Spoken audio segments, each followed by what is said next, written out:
Hey guys, are you ready to hear more about the life of missionary John Paton?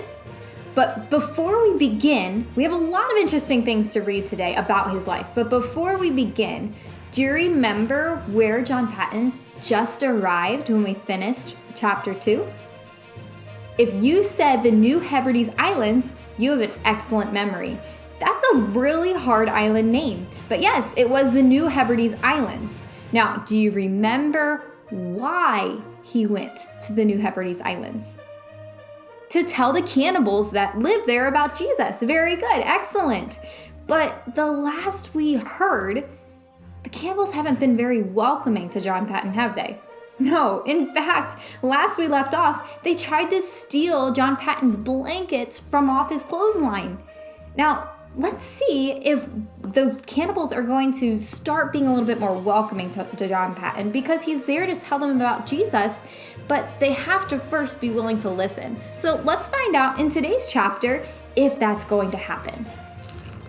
Chapter 3, Among Cannibals. One morning, John awoke to the noise of screaming and yelling. Some of the island people were fighting.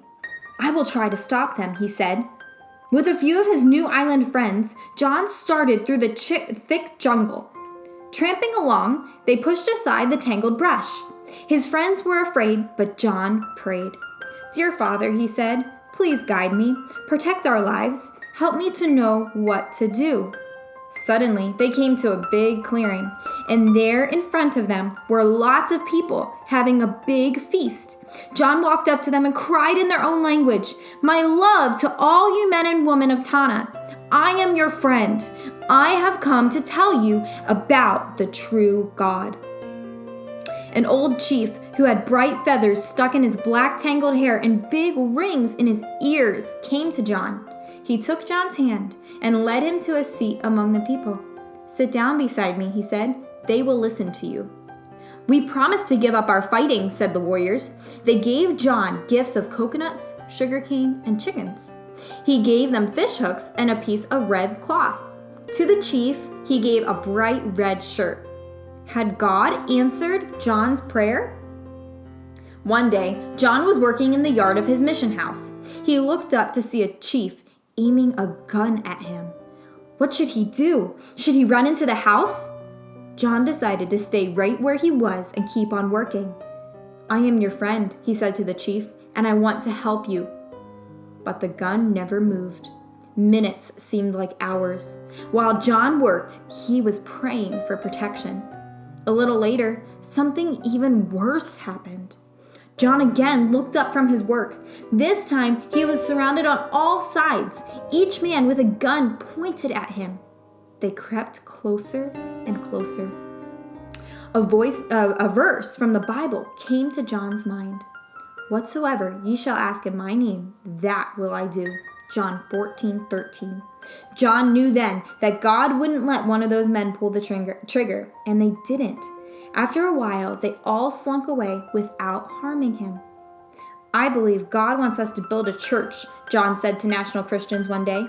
So they decided where they were going to build and began digging a foundation. One of the men suddenly stopped digging. All of the men were terrified at what he had uncovered. "It's a stone god," said one as he pointed to a large round stone. On it has been offered human sacrifices. See these holes? They held the blood of victims until the spirit of the stone drank it up. The men thought that the big stone had been brought there by the evil spirit. A witch doctor came and tried to take the stone away, but John would not allow it. John wanted to prove that God is more powerful than evil spirits. After 3 months, their beautiful church was finished. It was 50 feet long. The roof was made of sugarcane leaves. The floor was made of beautiful white coral they had dug out of the sea and crushed into small pieces.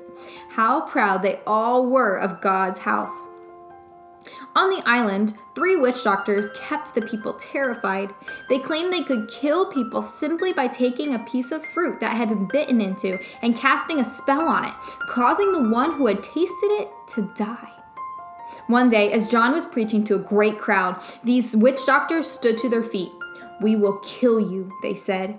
Here's my opportunity, John thought, to prove to all these people that the living God is more powerful than their witch doctors. Looking over the crowd, he saw a woman with a big basket of plums. He hurried over to her and asked her to give him some. He took one big bite out of it, then walked over to the witch doctors. "Here," he said, "I dare you to kill me." The people looked on in horror. Their friend was surely going to die. The witch doctors took the plum and began their ceremony that was supposed to make John fall over dead. The 3 witch doctors went to one of their sacred trees. They rolled up the fruit and leaves from the tree, making them look like candles. Then they lit a fire near the tree and began weird chanting and moaning. They set fire to the candle leaves and waved them around their heads, dancing up and down. To show them all how foolish was this belief in their power, John cried out, "Be quick! Stir up your gods to help you! I am not dead yet!" After a long time, the witch doctors said, "We must call in all the other witch doctors to help us, but just you wait. By next Sunday, you'll be dead." "Good," said John, "but if I come to your village next Sunday strong and well, you will have to admit that your gods have no power over me, for I am protected by the true and living God." All that week, John could hear the drums beating. He knew the witch doctors were busy with their black magic. Early Sunday morning, John got up, dressed, and hurried to the village. A great crowd had gathered to see what was going to happen. When they saw John strong and healthy, they couldn't believe their eyes. All their lives, they had feared the witch doctors, but now they saw a greater power at work. One of the witch doctors came and stood before John. "We have failed," he said. Pointing a finger in John's face, he said, "Your God is stronger than our gods. He has kept you safe." Then John said in a loud voice, "That is true. Jesus Christ is stronger than your gods. He protected me. He is the only one and living true God."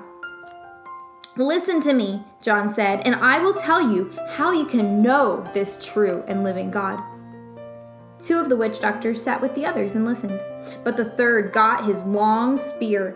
He jumped and danced wildly, trying to get close enough to John to hurt him, but the others closed in around John to protect him. One evening, John was sitting in his little house, studying by the light of a dim lamp. A knock came on his door. When he opened it, there stood a Christian national. "I have come from the other side of the island," he told John. "Your missionary friend there is out of flour for making his bread." I must get flour to him somehow at once, John thought. It would not be easy, for there was a big war going on between tribes, and he would be killed if he tried to go across the island. And the sea was wild and rough and very dangerous for a canoe. In the morning, John talked with an important chief, a good friend. "I will go with you in the canoe," he said to John. Finding a big stone jug with a close-fitting lid, John filled it with the precious flour, then tied the lid on securely. John, his warrior chief, and some other men hurried down to the edge of the sea and pushed away from shore. John placed the jug in the middle of the canoe so it would be safe. They tried to guide the canoe close to shore, bouncing along just outside the breakers on the coral reef.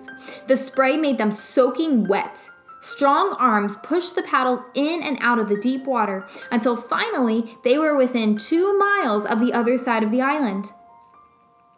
The sea waves piled higher and higher. The canoe tipped from side to side, almost toppling them into the water.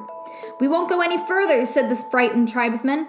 "But we must go on," John said. "If we go for sure, our canoe will be smashed to bits. We'll be dumped into the sea and die."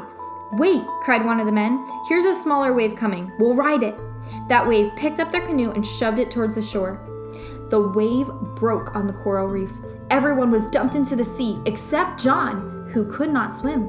He clung to the side of the canoe and prayed hard.